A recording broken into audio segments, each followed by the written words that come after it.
आइए हम लोग देखते हैं संप्रभुता।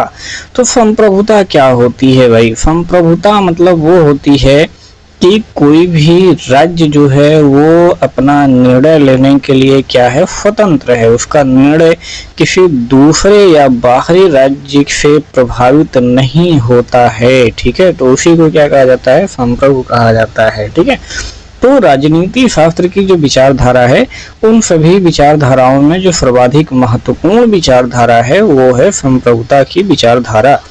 क्योंकि यही राज्य का क्या होता है? ये राज्य का सबसे महत्वपूर्ण अंग होता है।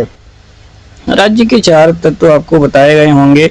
क्या बताए गए होंगे भाई? एक तो है यहाँ पर जो भूमि होती है, ठीक है, उसके बाद जनसंख्या होता है, उसके बाद सरकार होता है, उसके बाद क्या होती है? संप्रभुता होती है। तो ये जो संप्रभुता है ये जो है सर्वाधिक महत्वपूर्ण है। अगर राज्य संप्रभु नहीं है, किसी दूसरे के अधीन है, वो स्वयं कोई निर्णय नहीं ले पाता है, तो उस राज्य का कोई मतलब नहीं रह जाता है। तो यह राज्य को उसके अंतर्गत क्या करता है? अन्य समुदायों से भिन्न करता है। तो वेरी वेरी इंपॉर्टेंट पॉइंट है कि राज्य को उसके समुदायों से भिन्न कौन करता है? तो वो करता है संप्रभुता। तो यहाँ पर हम लोग देखेंगे कि यह स्वतंत्र राज्य की एक ऐसी अंतिम सत्ता है जिसके आगे किसी प्रकार की कोई अपील नहीं होती है, या देश की बाह्य और आंतरिक समस्त विषयों पर क्या होता है भाई? सर्वोपरि होता है। संप्रभुता को क्या कहा जाता है? राज्य की आत्मा कहा जाता है। तो वेरी वेरी इंपॉर्टेंट, ये भी आपके क्वेश्चन में आया हुआ, मतलब एग्जाम में आया हुआ है। संप्रभुता किससे बना है भाई? तो अंग्रेजी शब्द सॉवरेनिटी से बना है। ठीक है, जिसका हिंदी रूपांतरण है, सॉवरेनिटी का हिंदी रूपांतरण क्या है? संप्रभुता। तो सॉवरेनिटी शब्द जो है वो क्या है भाई? वो एक लैटिन है। ठीक है, लैटिन के सुपर और एनफ, ये वेरी इंपॉर्टेंट है। ठीक है, ये आपके एग्जाम में कई बार पूछा गया है कि किससे बना है? तो सुपर और एनफ शब्दों से मिल करके बना है, जिसका अर्थ होता है परम। ठीक, तो ये आपको ध्यान में रखना है। अब हम लोग आते हैं, थोड़ा सा देखते हैं ऐतिहासिक विकास। तो 16वीं शताब्दी में जो मैकियावेली है, मैकियावेली ने राजनीति को धर्म से अलग करने के लिए क्या किया था? वकालत किया था। आप लोग पढ़े होंगे। 16वीं शताब्दी में हम लोग फिर से देखेंगे कि बोंदा, और 17वीं शताब्दी में हम लोग देखेंगे हाफ महोदय आएंगे, और 18वीं शताब्दी में रूसो महोदय आएंगे, और 19वीं शताब्दी में ऑस्टिन महोदय आएंगे। तो इन लोगों ने क्या किया? इस सिद्धांत को फिर धीरे धीरे स्पष्ट रूप से प्रतिपादित करना शुरू कर दिया। तो प्रायः ऐसा माना जाता है कि इस सिद्धांत का उद्भव कब हुआ है भाई? तो वो हुआ है 16वीं शताब्दी में। तो वेरी इंपॉर्टेंट पॉइंट, ये भी आपके एग्जाम में पूछा गया है। संप्रभुता शब्द का सबसे पहले प्रयोग किसने किया भाई? तो वो किया था बोंदा ने। वेरी वेरी इंपॉर्टेंट पॉइंट, अर्थात संप्रभुता का निरूपण सर्वप्रथम किसके द्वारा किया गया? बोंदा द्वारा किया गया। संप्रभुता शब्द बोंदा द्वारा प्रयोग किया गया क्या है? एक आधुनिक अवधारणा है। तो संप्रभुता किसके द्वारा प्रयोग किया गया भाई? जीन बोंदा के द्वारा। महत्वपूर्ण तथ्य अगर हम लोग देखें तो मध्यकाल में राज्य की संप्रभुता का क्या कहा जाता है भाई? अंधेरा युग कहा जाता है। क्यों? क्योंकि इसमें संप्रभुता थी ही नहीं। अब जो राज्य था वो पूरे चर्च और पोप के अधीन जो है बन गया था। तो प्राचीन काल में जो रोमन साम्राज्य है उससे संप्रभुता का विकास माना जाता है, किंतु संप्रभुता शब्द क्या है? एक आधुनिक अवधारणा आज के समय में है और वो माना जाता है। कुछ परिभाषाएं हम इसकी देख लेते हैं। तो बोंदा महोदय, ठीक है, जिन्होंने संप्रभुता का जो है खोज किया या इनको जनक माना जाता है। तो संप्रभुता नागरिकों व प्रजाजनों के ऊपर राज्य की सर्वोच्च शक्ति है जिस पर कानून का अंकुश ना हो। ठीक है, तो संप्रभुता ही क्या होता है? सर्वोच्च होता है। ये कहा है बोंदा महोदय ने। विलोबी महोदय आएंगे और वो कहेंगे कि संप्रभुता क्या है? राज्य की सर्वोच्च इच्छा है। Very important. गेटिल महोदय आएंगे और वो कहेंगे कि विभाजित संप्रभुता क्या है? अपने आप में विरोधाभास है। रूसो महोदय आएंगे और कहेंगे कि संप्रभुता का विभाजन क्या है? केवल एक धोखा है। तो ये भी पूछा गया है। ऑस्टिन महोदय आएंगे और ये कहेंगे कि यदि कोई निश्चित मानवीय सत्ता अपनी सी किसी अन्य सत्ता की आज्ञा मानने में अभ्यस्त ना हो, ठीक है, जो कि स्वयं प्रकार की हो, उसकी आज्ञा ना माने, बल्कि प्रस्तुत समाज के सर्वसाधारण उसकी आज्ञा मानने में अभ्यस्त हो, तो इस निश्चित मानवीय सत्ता को उस समाज में क्या कहेंगे भाई? प्रभु सत्ताधारी कहेंगे। ठीक है, प्रभु सत्ताधारी कहेंगे, और उस समाज को राजनीति और स्वाधीन समाज जो है वो कहा जाएगा, राजनीतिक और स्वाधीन समाज कहा जाएगा। ऑस्टिन महोदय ने जो कहा है वो ज्यादा इंपॉर्टेंट है, ठीक है। उच्चतर द्वारा निम्नतर को दिया गया आदेश ही क्या है, कानून है, ठीक है। वेरी वेरी इंपॉर्टेंट, कई बार आपके एग्जाम में ये पूछा गया है, और कानून ही संप्रभु की आज्ञा है, वेरी वेरी इंपॉर्टेंट। तो ये दोनों चीजें आपको यहाँ से याद रखनी है। प्रमुख तथ्य में हम लोग देखेंगे तो ऑस्टिन की एक पुस्तक है लेक्चर्स ऑन जुरिस्डिक्शन, जो कि अब की बार जो है ये पीजीटी में पूछा गया था कि ये जो है संप्रभुता का सिद्धांत इन्होंने किसमें दिया है, तो इसी में दिया है, ठीक है। चलो, बाध्य जो संप्रभुता है उसका प्रतिपादन सर्वप्रथम किसके द्वारा किया गया, ग्रोशियम महोदय के द्वारा किया गया था। अंतरराष्ट्रीय विधि का जनक किसे माना जाता है, ग्रोशियम महोदय को माना जाता है। ये भी अब की बार पीजीटी के एग्जाम में ये क्वेश्चन जो है पूछा गया था, ठीक है। तो बहुत सारे क्वेश्चन जो है इस नोट से डायरेक्ट मिलते हैं, बहुत आराम से इसको एक बार सुन लेना है और एक बार पढ़ लेना है। संप्रभुता के लक्षण देखते हैं, तो संप्रभुता के प्रमुख लक्षण जो है क्या है, वो निम्नलिखित हैं। जैसे कि पहला है निरंकुश या असीमित, तो संप्रभु को कानून द्वारा नियंत्रित नहीं किया जा सकता है। जो इसे नियंत्रित नहीं किया जा सकता है तो क्या है भाई, असीमित है।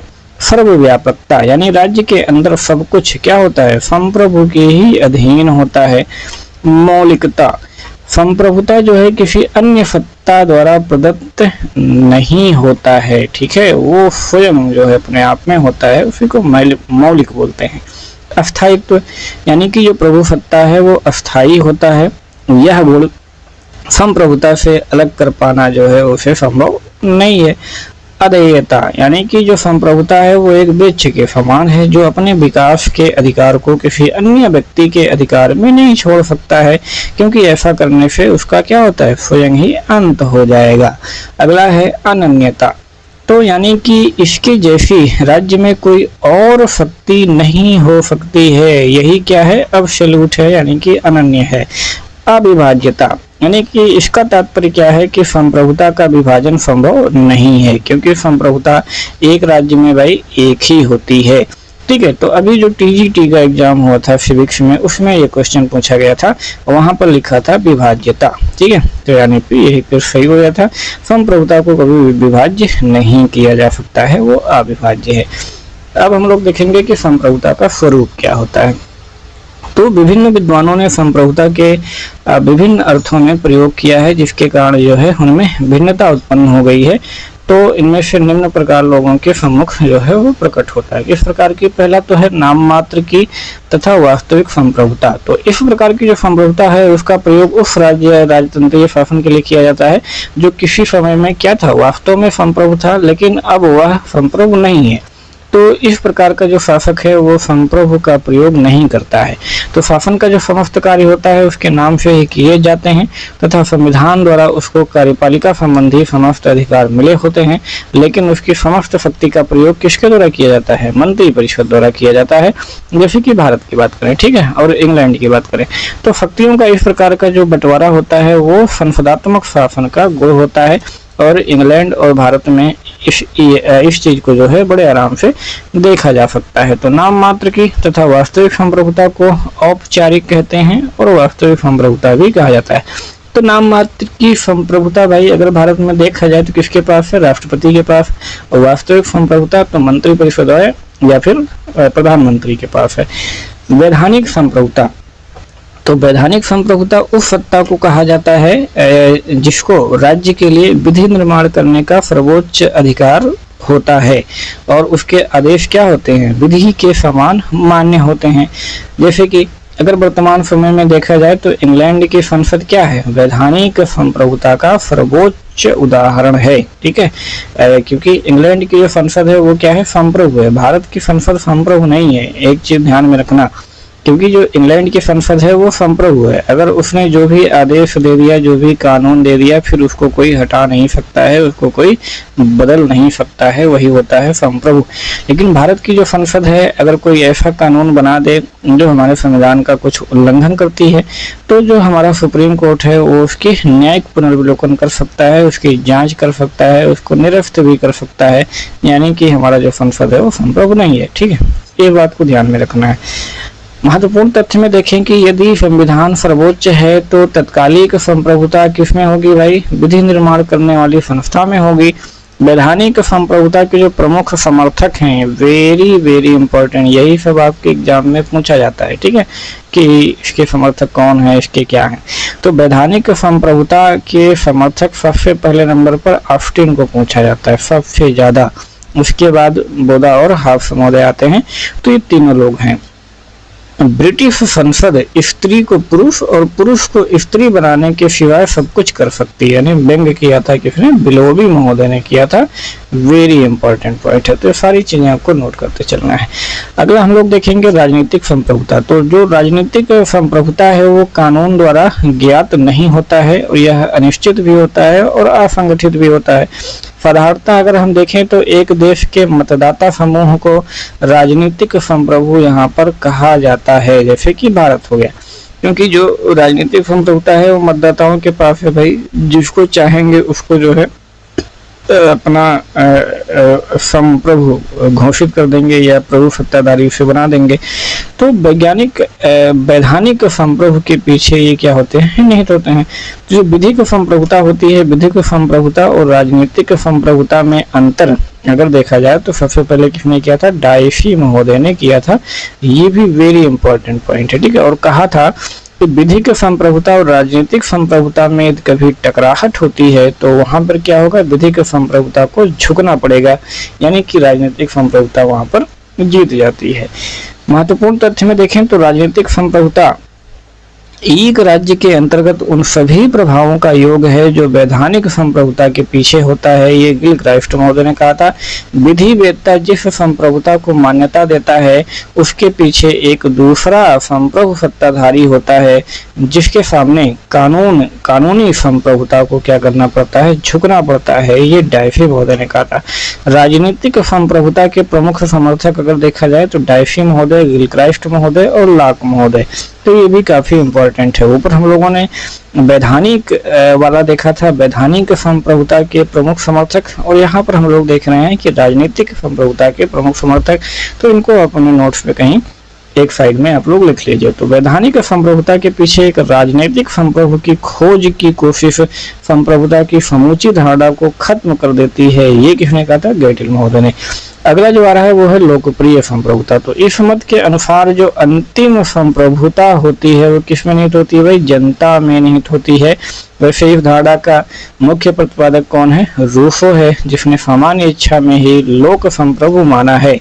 19वीं शताब्दी के जनमत के विकास के साथ साथ लोक संप्रभुता के सिद्धांत को भी लोकप्रियता मिली और ब्राइस महोदय ने कहा है कि आधुनिक युग में लोक संप्रभुता लोकतंत्र का आधार और पर्याय बन चुका है। वेरी वेरी इंपॉर्टेंट पॉइंट, ठीक है, तो इसको भी आपको नोट करना है। यहाँ पर हम लोग देखेंगे कि लोकप्रिय जो संप्रभुता है, लोकप्रिय संप्रभुता की अवधारणा किसके द्वारा प्रतिपादित किया गया? तो रूसो के द्वारा प्रतिपादित किया गया था। आगे अभी एक जगह सब नोट किया है तो वहां पर आप अच्छे से समझ पाएंगे। अगला हम लोग देखेंगे विधि परक या तथ्य परक संप्रभुता। तो वैधानिक और वास्तविक संप्रभुता यहाँ पर इसको कहा जाता है। तो वैधानिक जो संप्रभुता होता है वो विधान की दृष्टि से सर्वोच्च सत्ता है और राज्य में जो समस्त विधियां होती हैं इसी के नाम से कार्यान्वित की जाती हैं। जबकि जो वास्तविक संप्रभुता है वह है कि जिसके आदेशों का लोग वास्तव में हृदय से पालन करते हैं, चाहे वह वैधानिक हो या ना हो, तो उसके आदेशों का पालन लोग भौतिक और धार्मिक प्रभाव या करिश्माई व्यक्तित्व के कारण करते हैं, जबकि उसको वैधानिक मान्यता प्राप्त नहीं होती है। तो इसमें भी महत्वपूर्ण तथ्य अगर हम लोग देखें तो जो वैधानिक और वास्तविक संप्रभुता है ये अलग अलग भी नहीं रह सकती और साथ साथ भी नहीं रह सकते हैं। संप्रभुता सिद्धांत को व्यवस्थित रूप से सबसे पहले किसने प्रस्तुत किया? तो बोंदा महोदय ने प्रस्तुत किया। वैधानिक संप्रभुता हाफ्स महोदय, काफी इंपॉर्टेंट है, ये ध्यान में रखना है, हाफ्स महोदय और ऑस्टिन महोदय। वैधानिक संप्रभुता, तो यहाँ पर आपको थोड़ा सा ऑस्टिन महोदय को और जोड़ लेना है, ठीक है, क्योंकि हाफ्स लॉक रूसो ज्यादा फेमस है एक साथ बोलने में। तो इस प्रकार से तो वैधानिक संप्रभुता हाफ्स हो गए, ऑस्टिन हो गए, राजनीतिक संप्रभुता लॉक हो गए, लोकप्रिय संप्रभुता रूसो हो गए। तो ये जो पॉइंट है ये आपको कहीं अच्छे तरीके से सेव कर लेना है। जो प्रभु सत्ता होता है, संप्रभुता राज्य की क्या होती है, परिपूर्णता है, रोमन साम्राज्य में आया था। विधि संप्रभु का आदेश है, ये ऑस्टिन महोदय ने कहा था। अगर संप्रभुता निरपेक्ष नहीं होगी तो राज्य का अस्तित्व ही नहीं होगा, ऑस्टिन महोदय ने कहा था। ऑस्टिन के संप्रभुता सिद्धांत का सबसे कठोर आलोचना करने वाला भाई हेनरी मैन है। हाल ही में अभी पीजीटी के एग्जाम में पूछा गया था। किसने किया था? हेनरी मैन ने किया था। तो देख रहे होंगे इसी वाले लेक्चर में या इसी वाले चैप्टर में ही आपको 3 क्वेश्चन मिल गए। ठीक है, चलो कोई बात नहीं। तो हेनरी मैन का कथन क्या है? हेनरी मैन का कथन यह है कि संप्रभुता निश्चित एवं मानव श्रेष्ठ में नहीं रहती है। संप्रभुता के बहुलवाद का प्रतिपादन सर्वप्रथम किसने किया था भाई? वान गिरेक महोदय ने किया था। तो बहुलवादियों के अनुसार जो संप्रभुता है, संप्रभुता की सीमाओं में महत्वपूर्ण जो स्थान है वो अंतरराष्ट्रीय कानून का होता है। संप्रभुता का एकलवादी सिद्धांत संप्रभुता को अविभाज्य मानता है, एक में मानता है, जबकि जो संप्रभुता का बहुलवादी सिद्धांत है वो सिद्धांत उसको कई संगठनों में क्या कर देता है? विभाजित कर देता है। ठीक, तो ये थोड़ा सा अंतर है। अब हम लोग देखते हैं कि एकलवादी संप्रभुता के जो विचारक हैं वो कौन कौन से हैं। तो एकलवादी संप्रभुता ये भाई किस में आया था? टीजीटी में आया था। ठीक है, और पीजीटी में आया था, दोनों में ये क्वेश्चन आया था, एकलवादी और बहुलवादी। तो एकलवादी संप्रभुता के जो प्रमुख विचारक हैं उनमें हम लोग देखेंगे कि मेन कौन है। तो इसमें हाफ्स हैं, रूसो हैं, लॉक नहीं है। ठीक है, ऑस्टिन है, यहाँ पर बेंथम है, ब्राइस हैं, हिगेल हैं और बोंदा हैं। सारे के सारे इंपॉर्टेंट है। ठीक है, ऐसा कोई नहीं है जिसको छोड़ दिया जाए। तो संप्रभुता के जो एकलवादी सिद्धांत है उसको अद्वैतवादी या फिर प्रत्ययवादी सिद्धांत भी कहा जाता है। अब हम लोग देखेंगे बहुलवादी सिद्धांत। तो जो राजनीतिक बहुलवाद है उस तो राजनीतिक बहुलवाद को संप्रभुता एकलवादी सिद्धांत पर क्या कहा जाता है? प्रहार कहा जा सकता है, क्योंकि बहुलवाद का उदय कैसे हुआ? एकलवाद के विरुद्ध प्रतिक्रिया के रूप में ही हुआ है। राज्य की जो एकलवादी संप्रभुता है वो सिद्धांत में अपने भौगोलिक क्षेत्र की सीमा में क्या मानी जाती है? सर्वोच्च मानी जाती है, और बाहरी रूप से राज्य की ऐसी किसी सत्ता या फिर ऐसी किसी भी अन्य सत्ता के अधीन में नहीं होती है। तो जो संप्रभुता का एकलवादी सिद्धांत है वो संप्रभुता को असीमित, सर्वव्यापकता, मौलिकता, अस्थायित्व, अदेयता, अनन्यता, अविभाज्य मानता है, जबकि जो बहुलवाद है संप्रभुता के ऐसे एकलवादी सिद्धांत का क्या कर देता है? खंडन कर देता है। तो अब हम लोग देखेंगे कि बहुलवाद के उदय का कारण क्या है। सिद्धांत जो है वो विशेष सामाजिक आवश्यकताओं का परिणाम होता है। 16वीं और 17वीं शताब्दी में जो सामाजिक आवश्यकताएं पैदा हुई उन्हीं की पूर्ति के लिए संप्रभुता संबंधी एकलवादी सिद्धांत का क्या हुआ था? उदय हुआ था। तो ठीक उसी प्रकार से जब 19वीं शताब्दी के अंतिम वर्षों में और 20वीं शताब्दी के आरंभिक वर्षों की सामाजिक आवश्यकताओं ने क्या कर दिया? बहुलवाद को बढ़ावा दे दिया। 20वीं शताब्दी के आरंभ में आते आते उदारवादी लोकतंत्रीय जो है संप्रभुता के संदर्भ में एक नवीन व्याख्या की आवश्यकता थी, क्योंकि लोकतंत्र का जो स्वरूप पश्चिमी संसार के अनेक राज्यों में विकसित हो रहा था वह निरंकुश संप्रभुता से मेल नहीं खा रहा था। तो अतः यह भी कहा जा सकता है कि भाई जो बहुलवाद है, बहुलवाद का उदय ऐसी सामाजिक आवश्यकताओं की पूर्ति के लिए हुआ जो पूंजीवाद की समस्त धारणाओं में स्वतंत्रता की धारणा का ऊंचा स्थान इसमें रहा है। तो पूंजीवाद का उदय सामंतवादी प्रतंत्रता के विरुद्ध एक प्रतिक्रिया के रूप में क्या हुआ है? यहाँ पर बहुलवाद का फाइनली उदय हो गया है। तो बहुलवादियों का जो राज्य संबंधी विचार है वो ऐसे राज्य संगठन की वकालत करता है जो शक्ति का स्रोत ना होकर के सेवा का साधन हो। ठीक है, जैसे विभिन्न संघों पर नियंत्रण करने का अधिकार तो बहुत दूर हो, उसके मामले में हस्तक्षेप का अधिकार भी नहीं होना चाहिए।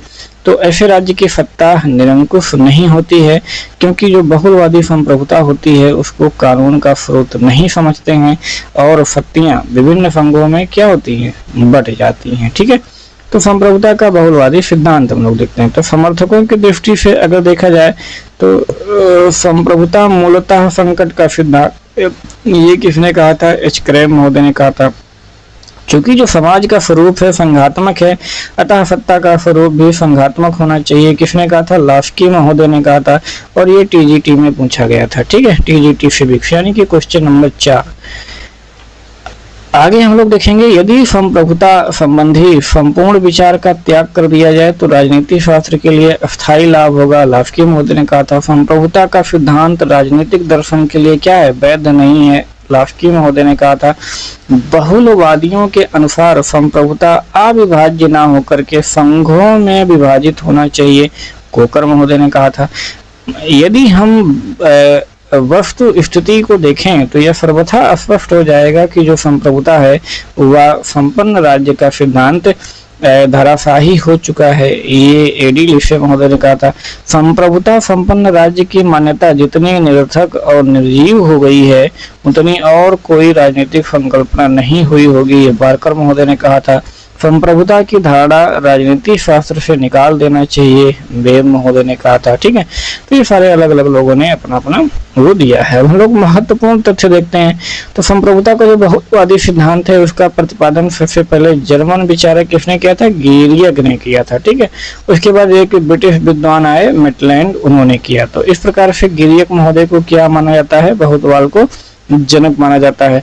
तो बहुलवाद की मान्यता क्या है? बहुलवाद की मान्यता है कि जितना राज्य महत्वपूर्ण है उतना ही अन्य संगठन भी महत्वपूर्ण है।